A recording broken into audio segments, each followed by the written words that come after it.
Fundación Japón México y Bully Magnets presentan. El anime es sin duda uno de los fenómenos culturales más importantes del siglo XX. La animación japonesa, en su enorme variedad de estilos, narrativas, personajes y propuestas, ha logrado cautivar el corazón de millones de personas alrededor del mundo, que al día de hoy encuentran en el anime no solo una fuente de entretenimiento, sino un motivo de identidad, de reflexión, trascendencia y puente hacia la cultura japonesa. Y de entre todos esos lugares, México es un lugar muy especial, porque en México amamos el anime. ¡Kanpai! ¡Digo, ¡viva!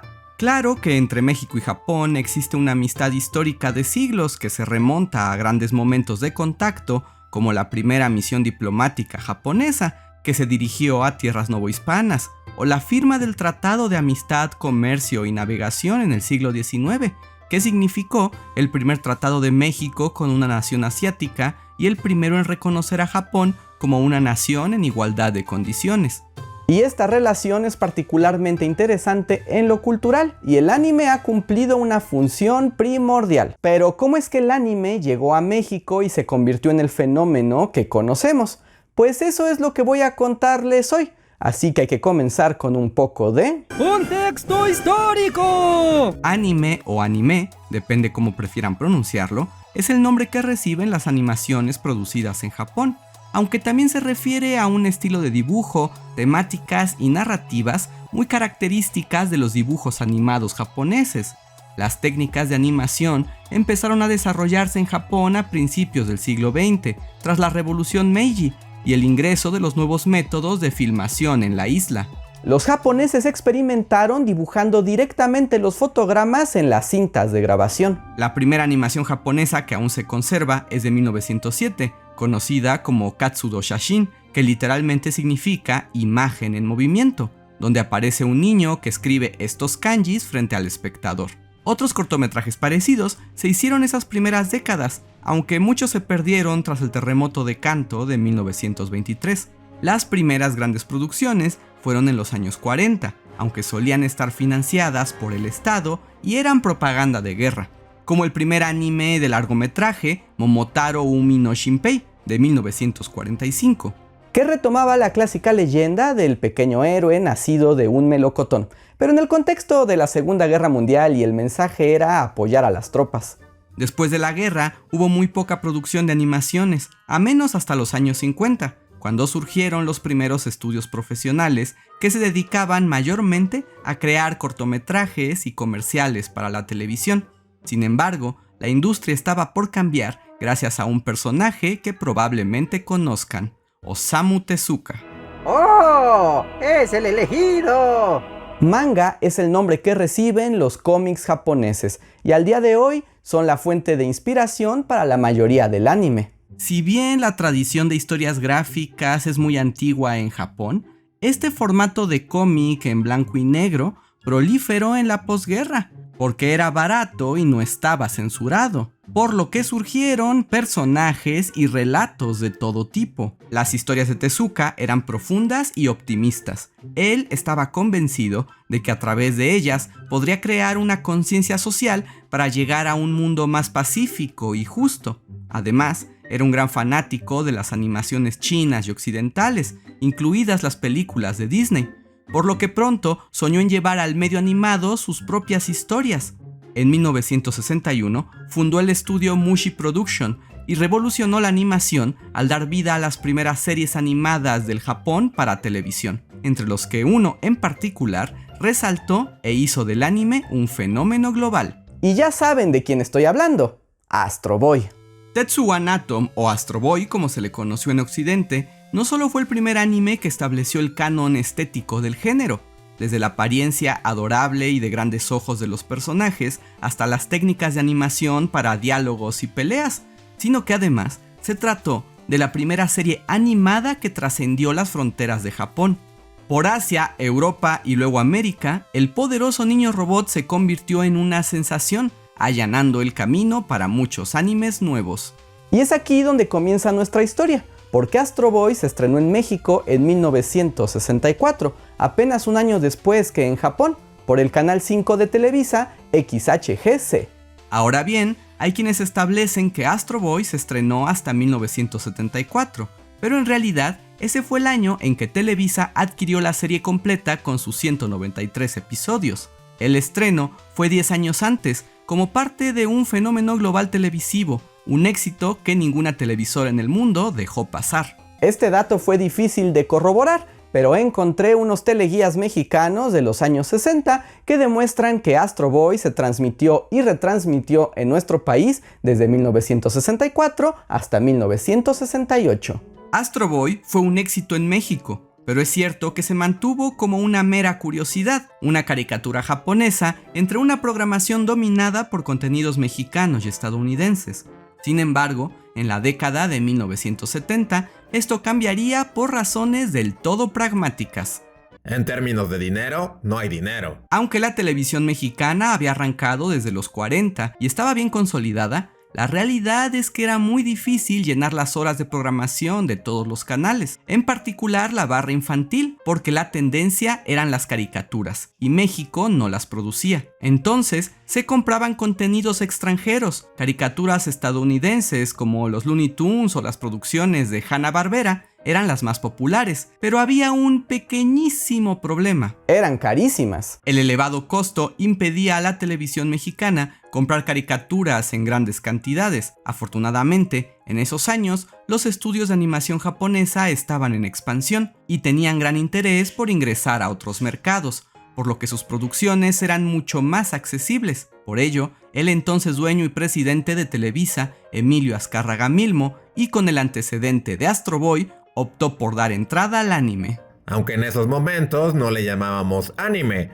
monos japoneses era el término de esos días. Esa fue la primera gran llegada del anime a México. Otros animes de Osamu Tezuka se consagraron favoritos, como Kimba, El León Blanco o La Princesa Caballero, aunque también llegaron otros con más acción, como Meteoro, y por supuesto, fue en este momento la llegada de los animes dramáticos basados en libros europeos, Heidi y Remy. Ahora, no era la primera vez que estos animes llegaran al continente americano. Antes se habían estrenado en los Estados Unidos, pero allá no pegaron. En Estados Unidos preferían sus propias animaciones, y persistía todavía un sentimiento antijaponés después de la Segunda Guerra Mundial. Además, sus caricaturas, dirigidas solo a niños, tenían un carácter más cómico y episódico. En cambio, los animes, con historias más melodramáticas y una estructura secuencial que se desenvuelve a través de muchos capítulos, eran mucho más afines al público mexicano, acostumbrado y aficionado a las telenovelas. No por nada, Remy fue un hit en nuestro país, y durante décadas usamos popularmente frases como "se me sale la lagrimita Remy" o "tener ojito de Remy" para describir esos momentos que nos ponen tristes y melancólicos. En los años 80 siguieron llegando animes a la programación mexicana, tanto en Televisa como en la televisora del gobierno Imevisión, que dieron a conocer obras como Doraemon, Candy Candy, La Princesa de los Mil Años, Voltron, La Pequeña Gigi, Mazinger Z o La Fuerza G. Esos animes sí se pueden ver. Muchos de estos animes fueron tan populares que se retransmitieron durante décadas, aunque el verdadero boom del anime en México se dio en los años 90, tanto por cosas que pasaban en México como en Japón. En México, la década de los 90 fue de grandes cambios. El país se preparaba para firmar el Tratado de Libre Comercio y adoptar un modelo económico neoliberal. Por ello, se dio rienda suelta a la privatización de las comunicaciones, que hasta entonces habían sido propiedad del Estado. ¿Recuerdan el canal Imevisión que ya nombré? Pues en 1993 se abrió una subasta para vender sus canales 7 y 13, que adquirió después el empresario Ricardo Salinas Pliego. Imevisión cambió su nombre a Televisión Azteca. Mientras tanto, Japón gozaba de los beneficios de un boom económico, y el gobierno japonés dio inicio a una estrategia de renovación de imagen que buscaba, a través de sus productos culturales más populares como el anime, el manga, la comida y su cultura popular, crear vínculos profundos con otras naciones, dar a conocer su cultura y así tener mayor influencia política y económica en el mundo. Bajo esta estrategia, conocida como Cool Japan, muchas empresas japonesas buscaron insertarse en nuevos mercados. y una compañía juguetera, consciente de la buena recepción que el anime había tenido en nuestro territorio, hizo su aparición. Bandai había llegado a México. Y estas dos situaciones, aparentemente inconexas, nos dieron el anime en todo su esplendor. Uno de los primeros retos que enfrentó TV Azteca fue la falta de contenido. Por ley, estaban obligados a llenar la barra horaria, pero no había mucho presupuesto, ni para producir, ni para comprar programas. Entonces Bandai se acercó con una oferta irresistible. La compañía japonesa ofrecería, sin costo, una serie de anime que ya era un suceso en Japón y que había tenido una gran recepción en Europa, Saint Seiya, o como sería conocida en español, Los Caballeros del Zodiaco. A cambio, TV Azteca debía anunciar los juguetes del anime. Para mejorar la estrategia, Bandai sugirió la creación de un bloque infantil en el canal, donde se presentara la caricatura y se promocionaran los juguetes, productos y coleccionables. Incluso pidió que se convocara un concurso de dibujo mensual para crear más interés y expectativa entre la audiencia. Y así nació Caritele, el programa conducido por Adriana de Castro y el querido Carisaurio. Los Caballeros del Zodiaco se estrenaron en 1993, creando no solo un éxito absoluto, sino un fenómeno. Sus personajes, peleas brutales y la historia, que mezclaba un melodrama clásico con tintes mitológicos, capturó el gusto e imaginación de millones de espectadores. Los juguetes de Bandai se consagraron como los más deseados y, aunado a un merchandise que iba desde calcomanías hasta tazos, lo convirtió en el anime más popular hasta el momento. Este granito abrió en definitiva las puertas al anime y la cultura audiovisual japonesa, porque con tremendo éxito es normal que Bandai y TV Azteca trajeran más producciones. A los caballeros le siguieron animes como Sailor Moon, Las Guerreras Mágicas, Los Slayers, Slam Dunk y La Visión de Scaflón, todos animes que ganaron popularidad y crearon comunidades de fans muy activos. El anime que llegaba era cada vez más diverso en temáticas, con lo que alcanzó a más gente. Caritele se volvió tan popular que por años fue el sostén económico de Televisión Azteca y uno de sus referentes para hacer competencia a Televisa, que por supuesto no estaba muy contenta. No nos tienen muy contentos. El impacto del anime era innegable, así que para mantenerse vigente, Televisa amplió su catálogo, trayendo otros éxitos como Supercampeones, Dragon Ball y Ranma y medio. Pero nada superaría la serie que llegó en 1995. El anime que se integraría tan íntimamente en el corazón de la gente que uno podría imaginar que es mexicano. Claro que me refiero a Dragon Ball Z. Aunque el primer Dragon Ball había funcionado, sería la secuela de Akira Toriyama la que consolidaría el anime en México. Las aventuras de Goku en su eterna cruzada por hacerse más fuerte y salvar el universo tendría una resonancia especial en nuestro país. El anime llegó más allá de las barras matutinas infantiles y se ganó el horario estelar en la programación de la noche. Incluso marcó un récord televisivo de audiencias en el capítulo de la transformación a Super Saiyajin, y Dragon Ball Z es hasta la fecha el anime más visto y retransmitido en México. A finales de los 90s el anime se había consolidado. Y no solo eso, las transmisiones mexicanas se extendieron por toda América Latina, consolidando el género en la región. Y si tuvieron éxito fue por dos razones muy específicas. Primero, México se convirtió en el centro del doblaje del anime al español.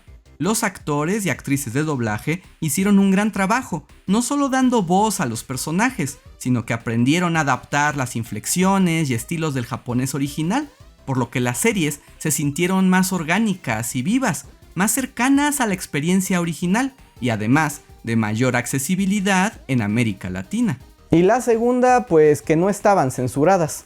El anime, a diferencia de otras caricaturas, desde sus inicios tuvo la tendencia a tratar cuestiones más adultas, de dar espacio a escenas de sangre y violencia, y en ocasiones incluso desnudos, situaciones también cargadas de erotismo y hasta temas sobre identidad sexual, cosa que casi no se veía en América.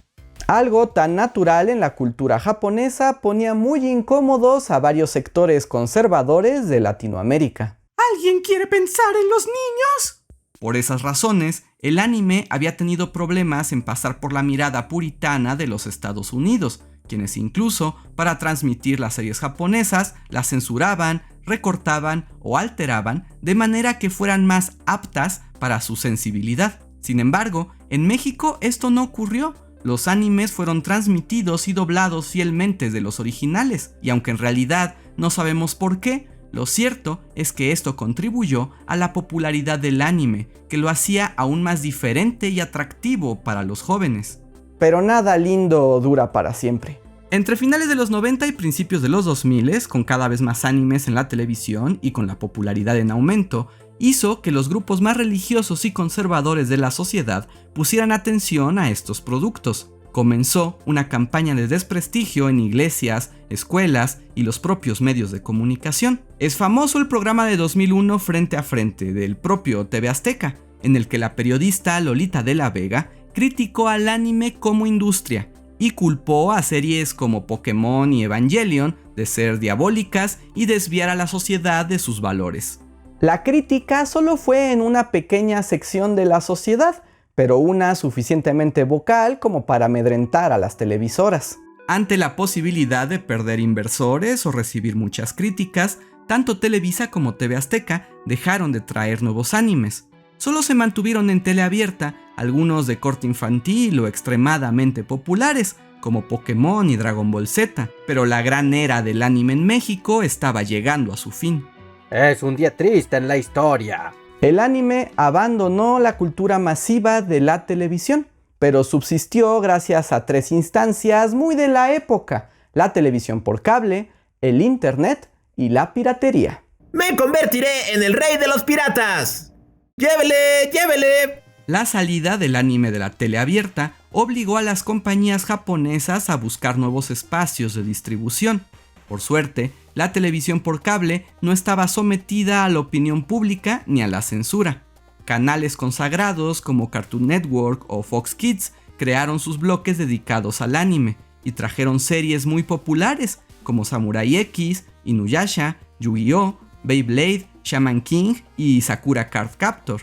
Nuevos canales además trajeron animes más adultos y experimentales que demostrarían la variedad y flexibilidad en el anime, como el canal Locomotion, que desde 1999 transmitiría el clásico de Hideki Anno, Evangelion.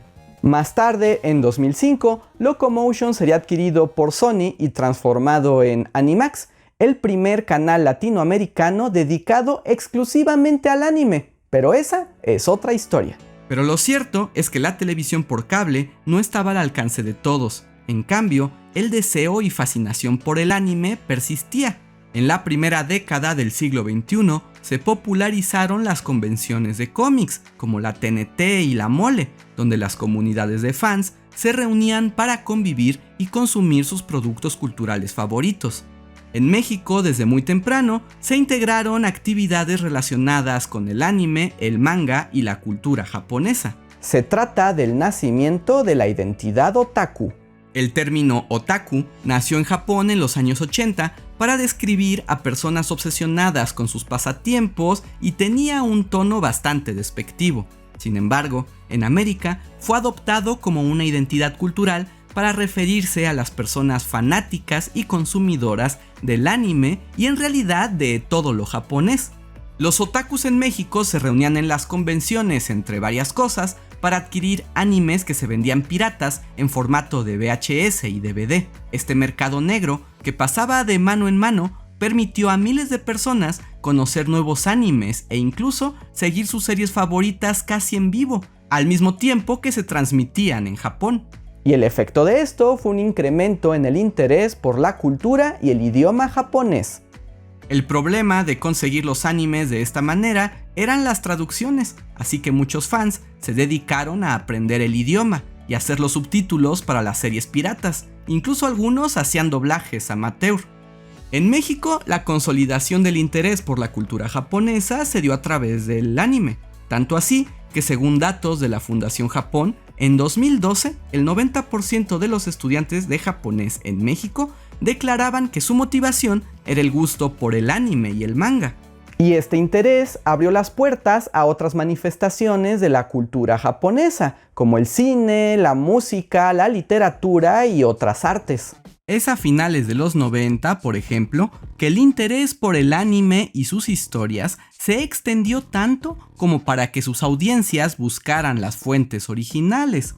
Los mangas en los que se basaban la mayoría de los animes empezaron a llegar de manos de editores que las traducían al español, como Editorial Vid y Toucan, y más recientemente Editorial Panini, que desde 2014 replicaron los formatos de bolsillo originales de Japón y trajeron mangas muy populares en ese entonces como Dragon Ball, Capitán Tsubasa o Sailor Moon. A través de ellos se ha extendido la oferta a un nivel nunca antes visto, permitiendo a los fans mexicanos acceder directamente a cientos de títulos de mangas.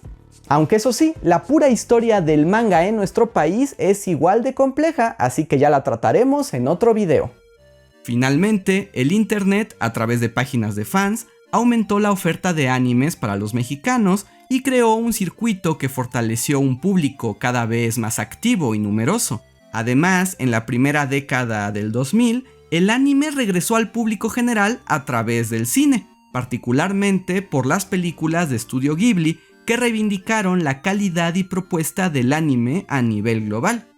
Y con un nuevo interés de este género en los Estados Unidos y Europa, los animes llegaron a las grandes pantallas y a las plataformas de streaming. Básicamente, el éxito global regularizó el carácter pirata del anime. Las nuevas plataformas lo agregaron legalmente a sus contenidos y el género dejó de ser una cosa oscura para solo fans y otakus y se convirtió en una experiencia mucho más general. Hoy en día, el anime es un fenómeno global, con millones de fans en todas partes, pero la historia nos demuestra que México le abrió primero el corazón. Se fascinó por estas historias animadas, con su belleza, profundidad, acción y la posibilidad de acceder a otros mundos. La llegada del anime a México sumó además un vínculo cultural a la ya larga amistad con Japón, porque el anime forma parte de nuestra identidad contemporánea. Y hay veces que esa identidad e intereses compartidos dan ganas de expresarlos.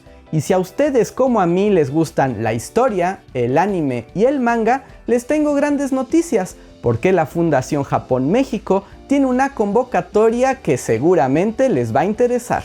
A todos los residentes de la República Mexicana se les invita al concurso de dibujo México a través del manga. El reto es dibujar en formato manga y en máximo 3 páginas un acontecimiento histórico mexicano o una leyenda, mitología o tradición de México. Los trabajos se enviarán digitalizados al correo que aparece en la pantalla y los premios incluirán miles de pesos en mangas de Panini. Ah, el sueño hecho realidad. Tienen hasta el 31 de agosto para enviar sus mangas, pero si tienen dudas y no quieren perderse ningún detalle, les dejamos el link a la convocatoria del concurso aquí en la descripción de este video, así que chéquenla. Espero que les haya gustado esta historia del anime en México. Yo soy Andrés Alba y les digo, Matane.